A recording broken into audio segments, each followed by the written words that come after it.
شروع اللہ کے نام سے جو بڑا مہربان نہایت رحم والا ہے۔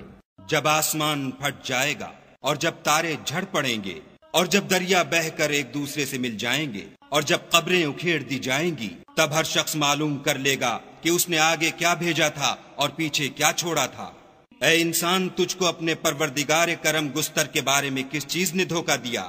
وہی تو ہے جس نے تجھے بنایا اور تیرے اعضاء کو ٹھیک کیا اور تیری قامت کو معتدل رکھا، اور جس صورت میں چاہا تجھے جوڑ دیا، مگر ہے ہاتھ تم لوگ جزا کو جھٹلاتے ہو، حالانکہ تم پر نگہبان مقرر ہیں، عالی قدر تمہاری باتوں کے لکھنے والے، جو تم کرتے ہو وہ اسے جانتے ہیں۔ بے شک نیکوکار نعمتوں کی بہشت میں ہوں گے اور بد کردار دوزخ میں، یعنی جزا کے دن اس میں داخل ہوں گے اور اس سے چھپ نہیں سکیں گے۔ اور تمہیں کیا معلوم کہ جزا کا دن کیسا ہے؟ پھر تمہیں کیا معلوم کہ جزا کا دن کیسا ہے، جس روز کوئی کسی کا کچھ بھلا نہ کر سکے گا اور حکم اس روز خدا ہی کا ہو۔